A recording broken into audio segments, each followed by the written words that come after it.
Welcome back to another edition of Edgework on the Hammer Betting Network. If you're watching on Twitter, make sure to check us out on YouTube as well at Edgework. Subscribe. Get notified every time we go live. We have your best bets of the night in the NHL 6 days a week. Wednesday crew is back. Zack Bodenstein with DB, Dennis Bernstein, and Dave Pagnotta, both of the fourth period. Good morning, boys. Lots to talk about after a busy slate yesterday. Decent slate tonight as well for a Wednesday. We've been getting pretty lucky with those lately. But I do want to start with the Washington Capitals because not only is Alex Ovechkin making history night after night, just breaking record after record, but this team is winning games, guys, and they're getting healthy as well. A 4-0 win at the New York Rangers last night, a shutout for Darcy Kemper, who's now back, healthy, and, still getting Tom Wilson back, still getting Nick Backstrom back. So, this team is kind of going, and we've been talking for quite a bit this year about how impressive this Metro division is and how competitive it is. DB, I just want your take right now on the Washington Capitals at this point. They are rolling. They've got some stiff competition, and they just seem to be getting even better as this season goes on, a lot stronger. Yeah, ZB. The only thing hotter than the Caps right now was probably our picks from last week. Yeah. That's a good sign. So, and I think the stunning thing about all this is Ovi's pursuit of 802. You would think that would be a distraction for this team.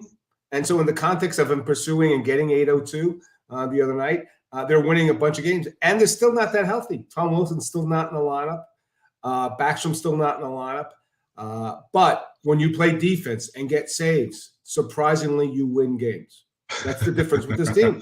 They're playing defense now. It's just like the team here in Los Angeles that started to play defense, and wow, they've won 5 out of 6. So I think that's the key: is that better structure, better defense, getting goaltending from Kemper and Charlie Lindgren, who's back in the day was a couple of weeks ago was the first start of the week. But yeah, a surprising rebound for the Caps because we all thought when the Caps were floating around 500, okay, older team, they're banged up. I mentioned the guys who are missing. They're going to miss the playoffs. Well, now it's a brutal division, Zach, if you're in that division right now. Because at the top, who's at the top? My pick for the Cup, the Carolina Hurricanes, who don't want to lose anymore. So it's been a really interesting run for the Caps, and good on them. And that's without John Carlson in the last game because he got hit in the face with the puck, and he's out indefinitely. So despite all the missing players, Dave, they've been fantastic over the last 7 to 10 days. They've been gelling. They've been clicking. I mean, Ovi's providing that extra motivation, even though he keeps saying, okay, just don't, I'll worry about that later on. I passed Gordy. All right, cool, awesome. But we got to win some freaking hockey games.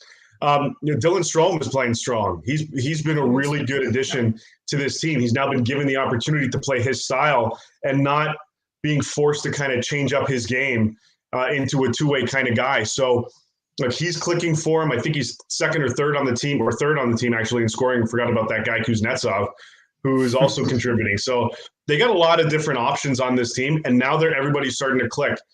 And once Tom Wilson gets inserted back into the lineup, and Backstrom comes back a little bit later on, this team is going to be that much more fierce. And playing with that level of confidence and playing with, it was, it's one game, they shut out the Rangers, but Darcy Kemper, to have him, starting to feel it again. This could be a team that sleeps on some people. And we've been talking about this last few weeks, guys. If you're in the whatever the other division is, the Atlantic division, and you're not in the top 3 spot, if you're that 4th seed, Florida, you're sweating it. You're sweating. You're changing because those are drenched right now. Yeah, everybody in the Metro has been incredible, including, we're talking about the Carolina Hurricanes quite a bit. The New Jersey Devils back in action tonight. We will talk more about them later. Kind of slumping a little bit, but maybe they can rebound against the team that they lost to just 5 days ago. Another takeaway that I have from yesterday, guys, is the Battle of Alberta. Unfortunately, the last one of the season, and you hate to see it in late December for that to be the last meeting. They got to spread these out a little bit more. We saw that a few years ago back when the Sharks are good. The Sharks in Vegas had their season series wrapped up in like November, which I think is outrageous. But last night's game was great, Dave. I thought, Stuart Skinner stopping 46 of 47, really stepping up. Connor McDavid extending the point streak, could be his best season to date. Could he get 150 points? Like, there's a lot to take away from that game. And they're two teams that me personally, I'm not sold on yet, Edmonton and Calgary. No. But, when those two go head-to-head, it's always a good time. Always. Every single night. There's only one point that separates the two of these teams. And Edmonton right now is holding that wild card, the second wild card spot right behind, with Calgary right behind them. Regardless of where they are in the standings, it's always a hell of a game between these two. I don't like the fact that it's done now and we don't get to see them in 2023 unless they both make the playoffs and somehow the seeding kind of works out for them. But you mentioned Stuart Skinner, and you ride the hot hand. I mean, especially on a team like Edmonton that doesn't have the necessary depth to really get things going. Whoever your goalie is, if he's rolling, let him roll. And he's got the extension. He's earned it. He's doing well for this team. My boy Jack Campbell's going to have to wait a little bit more because, Skinner is just holding down the fort. And I don't see him being in a position to give that up, or definitely doesn't want to. But when you've got that rolling and you've got the guys up front that can produce, it's a good recipe. I still don't like the overall makeup of this team, and John Scott needs to relax because I'm taking Connor McDavid on my team every freaking week. But it's the depth of this team that has been their Achilles heel, or lack thereof, I should say. And that's up top. That's not the coach. That's management. And I mean, I don't want to criticize a guy like Ken Holland very much, but he's got to fill some holes here on this team if they really want to make some noise and do some damage this season, because it's not on 97 or 29 or I don't know what Stuart Skinner's number is, but him too. Like, they're doing their job. Yeah, all right. Yeah. That's why I didn't know. It's 74. Yeah. Dwight King's doing his job. They're doing their jobs. And they need to keep it going, because until they get those complementary pieces, they need these guys to be producing at these levels. Yeah, Zach, I said time and time again, it's a different team without Evander Kane, not just from a goal scoring standpoint, just the physicality, the attitude around the net. And not only that, imagine where they'd be if they had Kane, because Ryan Nugent-Hopkins is having a fantastic season. Yep. Like, if they had Kane at, let's say, a 30-goal clip along with Ryan Nugent-Hopkins and 97 and 29, they'd be way better without question. Now, the goaltending, I'm not sure. Evan Bouchard's kind of regressed a little bit, so they're a question mark. But the real question mark is Calgary. Like, I said this a couple of times. It's just not that easy to unplug great players, put in other great players, and you think you're going to have the same team that had 115 points last season. It doesn't work like that. Leaving Johnny Gaudreau and Matthew Tkachuk leaving this team, a lot of offense left down. I love Huberdeau. Voted him for the MVP last season. But he's not the same player that these guys are. It's just the chemistry just isn't there. Mangiapane, who scored 35 goals, and people said he overachieved and he got a nice contract. He did overachieve. So they're just not getting enough offense. I saw him here in L.A. Last week. They're okay. Markstrom stopping shots finally. But I don't look at them. When Tree had that great summer about getting these guys back, getting Nas and getting Huberdeau and getting Weegar, you think, okay, this is a Stanley Cup contender. They do not look like a Stanley Cup contender, Zach, in any way, shape, or form. I think they could easily get eliminated in the first round, but there's 50-some-odd games to go, and they got to get it together because this team has not gelled. They're like one up, one down. You think with all that talent, it's still a lot of talent, they'd go on a streak. They haven't done it so far. I think they're one of the most disappointing teams in the West this season. Who gets the bigger trophy for the best offseason? Is it Calgary or Ottawa? And what do they do with that trophy? Do they punt it into the now wait a minute. Do they kick it into the friggin' mountains? Ottawa's not that far away from like Buffalo and Detroit. I think they're 4 points behind. So Ottawa had that really bad valley. All right, that's what happened. But last night you saw when Cam Talbot's on, he can carry a team. So he can get them back into that conversation about the playoffs. I agree. Yeah. They should have been way better here's the thing, Dave. Where were your expectations? I was like, all right, they're better. They're better than last season. They're going to win some games. People picking them for the playoffs. Come on, look at that. It always goes to depth, right? There's just not enough depth on that team. Best case scenario, they battle it out for a wild card spot. They're 10 points out right now in the East. At least Calgary's one back, but I don't know.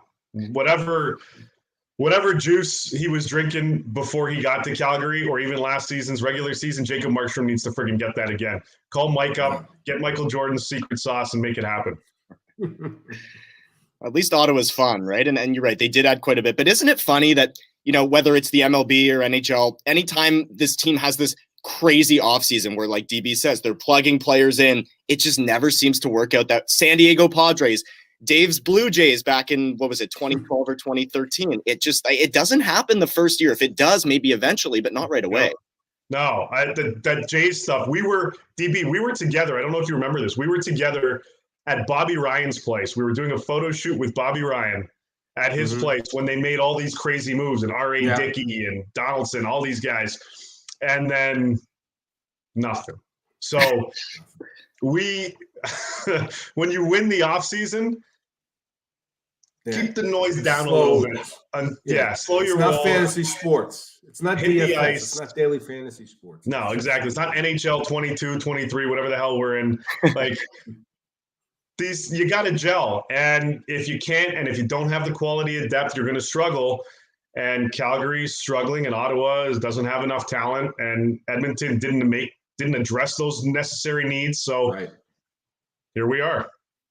And maybe we'll see if the Oilers do add a blue line, a defenseman or two at the deadline. We're still they will. away. Another team that is starting to gel and roll. Phoenix rises again. The LA Kings win. They beat the Vegas Golden Knights 4-2 last night. Phoenix Copley 7-1 right now, a nice .912 save percentage. And DB, as you know, if you take out that, at least the latter half of the third period in Buffalo where the team kind of quit on him, and he was just giving up easy goals because his defense, wasn't having it that game. Phoenix has been fantastic right now, like a true revelation for a team in a tough division when everybody's healthy, like Vegas, the two Alberta teams. LA is right there. They're scoring goals this year. They look really good this year.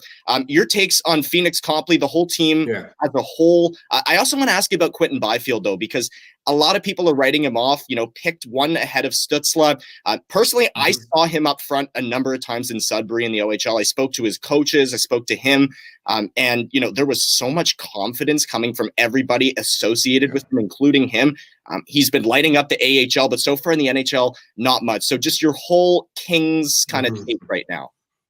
Well, they're getting offense this season, without question. Kevin Fiala changed his team, Zach, without question. Right. It's a different team. He gets on the ice and he makes some tough decisions with respect to penalties sometimes, but he's a dangerous player you have to account for every time he's on the ice. He may not kill you in one game, but other games he's a killer. He's got great touch. The puck handling is amazing. So he's changed their offense. So that's Phoenix Copley. So Phoenix Copley was supposed to be a stopgap because Cal Peterson was woefully underperforming on a $5 million contract. They sent him down, Cal, to Ontario of the AHL, and they figured, okay, we'll bring up Copley. He'll play a couple of weeks. Cal straighten out his game. He'll come back up. Not so fast. Right? We make plans and God laughs. So that's what happens, right? So Phoenix Copley has been fantastic. He's making all the saves he needs to, and he's not been spectacular. And again, economy of motion with this guy. He's not Jonathan Quick. He's the opposite of Jonathan Quick. And I've joked this a couple times. He stands there and stops the puck. Now, last night he made some big saves on Vegas in the third period. He's been great, and he was recalled on December 1st. The opportunity to put him on waivers hits in 30 days, which is this week. But what do you do now? Now it's a quandary. Do you leave Cal Peterson down there? Because the plan was to bring back Cal. He's won games down there. He's played better, obviously. When an NHL player goes to the AHL, he should be better. So Copley's the guy. I assume he's going to play 2 out of the next 3 games going down the stretch. And finally, they got quick in a game in Arizona. He wound up losing in the shootout, but he played well. I think the thing with this 3-headed monster they have now, if the Kings are going to recall Peterson, Copley has to play poorly. If he's going to play like this, then Cal's going to be stuck in Ontario longer than he thought. And that's the problem with this league. When you give up your spot, like somebody's there to take it. And Copy's been fantastic. He's fit in. He's made all the saves. He's made the saves because what happens, Zach, when you look at the metrics between this season and last season with respect to the defense, and people in LA saying, well, it's both the defense and the goaltending. Of course, the coach and the organization are not going to throw the goalies under the bus. Like their defensive statistics are basically the same as last season. What they weren't getting this season early on were saves. It's as simple as that. Like you don't want to point at the goaltending, you can point at the goaltending. And Jonathan Quick is a Hall of Famer. He's going to get his number raised to the rafters. He hasn't been good. He's the second string goalie right now. It's been a great story. It shows that you should never give up on your dream. It's been fantastic, and he's the reason they bounce back because I've seen in games he's made saves on shots that have been going in the back of the net the first 25 games. It's changed. Quentin Byfield. All right, he's 20 years old, so that's the good thing. People are saying, hey, he's only 20, he's only 20. But the problem is that there's too much of a gap between him and what Stützle's doing in Ottawa, and that's the comparable. Here's the issue with Quentin. He's got a lot of talent. It's if he's going to become an NHL player, it's the details in his game that have to improve. Like, yeah, he's got offensive skill. Yeah, he's 6'4" and 225, and he's fast. But the face-offs, the defensive side of the puck, the consistency in his game, that's what they're looking for. That's why when he got ill and got sent down, he wasn't recalled right away. Now, they're blessed because they have Kopitar and Danault, and people never mention this guy, Zach. Blake Lazat's on track for 15 goals as a 3C. So there's no hurry on Quentin Byfield, but there are concerns because there's no consistency in the game that he needs to be at this level and just to find points of his game as a center in this league. Now, if Quentin Byfield is a left winger, we probably have a different conversation. But the responsibilities in the NHL of being a center, that's been a big challenge for Quentin. He hasn't figured it out yet, but there's still a lot of time. There's no pressure. Kopitar's got another year on his contract, so he's not going anywhere. So they have a security blanket in the great centers that they have, but he has to do more work. So Quentin's getting criticized, but again, remember, he's 20 years old, so I wouldn't be concerned. So overall, when I look at this Kings team and I look how banged up Vegas is, and last night Alec Martinez got hit with a shot, went out, didn't return. Vegas is so banged up, Zach. This team, the Kings, they can win the division. Like if they get healthy and they make one move, they need a left defenseman still.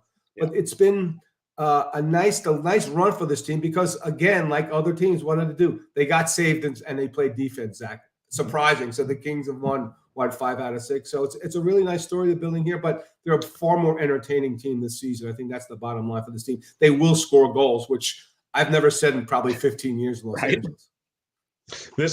I love, everybody wants everything now, right? Yep. Like I want Byfield to be the number 2 center now. I want this player to be a 100-point guy. Slavkovsky in Montreal, why the hell is he not putting up 50 points and this and that? Like these guys need time to develop.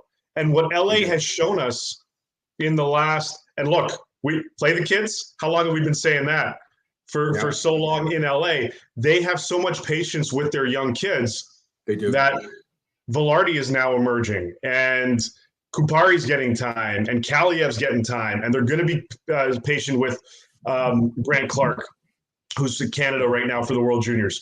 And they're going to be patient with Byfield. So, playing him on the 4th line, what does that do?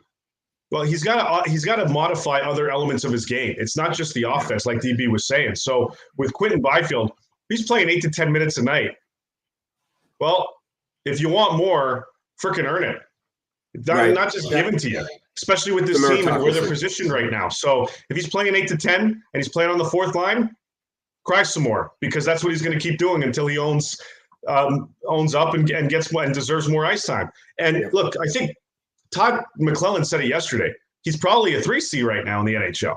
But with DB saying Blake Lazat's doing so well, Byfield has to do more to earn more ice time. I think they're going to be fine. I think he's going to be fine. I don't want to say late bloomer. I just think this is the path that he's got to take. And in a year or two, he'll probably be on that same Velarde train. Yeah, I'm not worried at all. I mean, the kids are 19, 20. I say to everybody, not everybody could be Matthews, Eichel, McDavid, Laine coming out of the draft. No. Just doesn't happen anymore. Maybe Connor Bedard, maybe Fantilli, Leo Carlson. We'll see with those guys. I don't know. But anyway, and Alex Turcotte's another guy that we could talk about for another day who let's see if he's going to come on at some point. He might be on the other end of the spectrum, but that's okay. Yeah. And another team I wanted to touch on, but we're kind of short on time, was the Minnesota Wild, who have now won 7 of the last 8. Philip Gustafson, channeling his inner Phoenix Copley, just doing his thing. Is Marc-Andre Fleury in trouble? That's for another day as well. Now let's get into tonight's game. The odds for tonight brought to you by BetStamp. BetStamp shows you the odds from every sportsbook in one spot, so you can always get the best value when you bet. Check out betstamp.app today or download the BetStamp app on Android or iPhone. Let's start with the Devils and the Bruins. Both of them actually minus money here. Boston minus 115 at NJ minus 105. The Devils with a banged up blue line right now. These two teams played 5 days ago. It was a 4-3 win for the Bruins in regulation, but Boston played last night against the off-season champion Ottawa Senators. That shootout loss. Jake DeBrusk has goals in 3 straight games. New Jersey's lost 7 of the last 8. Nico Hischier only had, I think it's 2 points in the last 8 games or something like that. But DB, let's start with you here for this game on the East Coast, the Bruins and the Devils. What are you looking at? Boy, this was a great game 3 weeks ago. Also, it's not so great. Yeah. You know me, my period over. So second period, both teams will go over a goal and a half at minus 210. So that's my only pick for that. And also, one of my props, my only prop tonight, I did not pick Pasta for an anytime goal at plus 110. So the Devils and Bruins will go over a goal and a half in the second period tonight. Yeah, I'm not sure what direction this is going to go in because New Jersey needs the win. Boston obviously wants to bounce back. I think it's going to be a tighter game. And while I don't disagree with DB on the second period over, I'm not just taking this game to go under 6.5. I'm taking it to go under 5.5 at plus 125. So, yeah, for this one, I think it's going to be a lot tighter. I think it's going to be a low-scoring affair, like a 3-2, 3-1 kind of final for somebody. I'm not picking a winner, but I'm taking under 5.5 goals tonight in this game. Linus Ullmark will be in net, and he's been, better than Swayman has, although Swayman wasn't bad yesterday. Yeah. And we'll see who's in net because Vitek Vanacek's kind of struggling a little bit, and with Blackwood healthy, might be a little bit of a controversy in New Jersey, at least going forward. We'll see how they play their goaltending. Second game that we're going to touch on is the Red Wings plus 170 at Pittsburgh minus 210. Pittsburgh also played last night. It was an ugly one. They lost 5-1 on Long Island. Yeah, it was, defense-wise, not exactly the way that Mike Sullivan drew it up, not very tight. The Island, though, starting to come on. That's, again, a conversation for another day. This game, though, in my opinion, has the potential to go over because Husso's only given up less than 3 goals once in his last 5 starts. Wasn't a tight effort from Pittsburgh yesterday. You feel like they're due to score more than 1 like they did last night. So, DB, I'll go back to you for any takes on Pittsburgh and Detroit tonight. Bounce-back game for Pittsburgh. I'm not a big fan of Detroit all year. I know they're doing better things. They're playing more competitively, but I like Pittsburgh on the money line tonight to beat the Red Wings. Yeah, I'm not sure, quite frankly, which way this is going. This is another one because of the back-to-backs and because of the loss. Not sure about anything this morning, is he? Well, I'm sure the other game's going under, and I'm sure this game's going under. Okay. So I'm taking overtime. Oh, I'm taking Detroit, Pittsburgh. I don't care who wins because I'm taking this game going to overtime at plus 310 right now. Pittsburgh needs to be tighter and needs to bounce back. So, maybe they come out victorious in this one, but I see this one being a little bit back and forth and going to OT at plus 310. DB always talked about home games after a road trip. How about one team having a week off and then another team playing last night? That's an interesting one. Do you think that affects anything at all, or what's your take on that one, DB? I think the team that had a week off, you see all these teams coming out of the break, sloppy, first period sloppy. Yeah. So if you're going to play like that off of that, you would think those teams would go under in the first period of the game. So that's what I see. I saw it last night with respect to the Kings in Vegas. It wasn't a crisp first period, and then as the game went along, they got in. So that's usually like who starts better, and that's the thing. Who starts better in games like that? Like whoever starts better is probably going to win the game. So that's the impressions I get with respect to layoffs, especially with the holiday break just finishing. Third game is a West Coast game that we'll touch on. It's Calgary and Seattle. They both have even odds here at minus 110. Calgary also played last night, so we'll see if Dave is sure about this game. But Seattle scored 10 goals in their last 2. Jared McCann goals in 3 straight. Dan Vladar, who presumably gets the start. We were talking about Markstrom making saves earlier, but because they played last night, they might go to Vladar, who's given up 12 goals against in their last 3 games. So, Dave, let's see what your takes are here for the Kraken and the Flames. Yeah, I do have a winner in this one, actually, and it's not Calgary. So I'm going Seattle on the money line tonight for them. Calgary is just, this is going to be, I don't know when they're going to start getting hot. I don't know when they're going to start rolling. I don't think it's going to be tonight after that tough loss to Edmonton. And then they got to, it's not only that they lost, they're home. They got to deal with that. Then they got to fly to Seattle after the game to get things going against the Kraken. So I've got Seattle on the money line tonight. It's not a big payout, but I'm trying to play this one a little bit safe to close out 2022. So I'm going Seattle on the money line, and Matty Beniers, if he gets in and plays in this one, I got him an anytime goal at plus 225. Since I just ripped Calgary before, obviously I'm going to pick them on the money line. Right. Of course. That's no question. They're going to win. They're going to win convinced. They'll probably win like 8-0. So I'm not saying they're going to win 8-0. But yeah, they got to win this game. If they had won last night, this would be a trap game. But now you can't lose consecutive games in the division. You just can't do it. At some point, they have to draw they can. They have to draw a line in the ice and say, okay, it starts now, and we need to be a better team. Because there's a lot of high-priced players on that team, and they aren't delivering. I think this is one of these statement games. It really is. Even though it's game 35 or 36 for this team, and coming off last night, losing at home to your arch rival, make a statement, go out and beat a team that is playing well. And if it wasn't for that loss last night, I'd probably pick Seattle, as much as I hate picking them all season. But I think Calgary's got to bounce back and make a statement here off of last night's game. So I like them to win on the money line.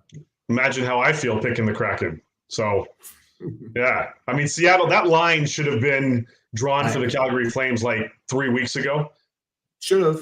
And it still hasn't happened. So when does it start? We'll see. Zach, what do you got?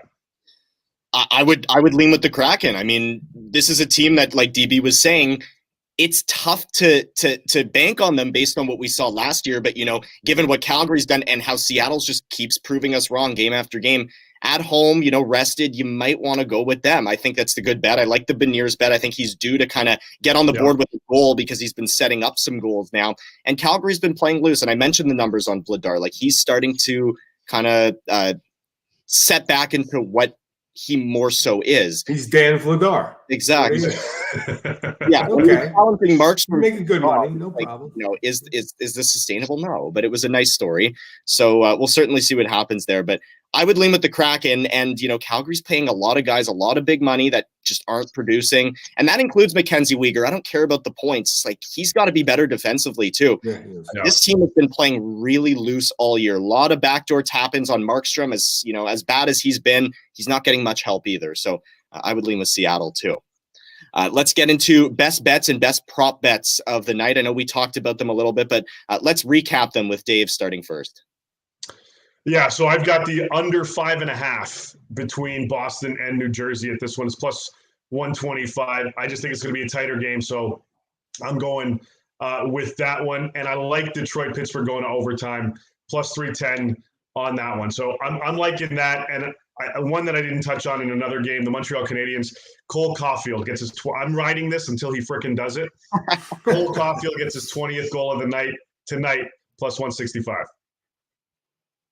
Okay, so 2 props I gave out were Pasta anytime goal at plus 110 and Boston, New Jersey over a goal and a half at minus 210. I got 2 other props. Vegas, Anaheim. I'm sure everybody will stay up late to watch that game. Third period, because it's a third period. Third period over a goal and a half, minus 225. And Montreal and Tampa. Tampa's gone over a goal and a half in the third period, 10 straight games. So, of course, I'm going to bet on. So, Montreal, Tampa, third period over a goal and a half at minus 200. You're going to have to pay some big on that. But Tampa's been Zach, we never talk about Tampa. And look what they're doing. Just no surprise. So, yeah, Montreal, Tampa's going to go over third period. So, those are my 4 props tonight. And also Pitt on the money line at, I think, minus 210, like you said.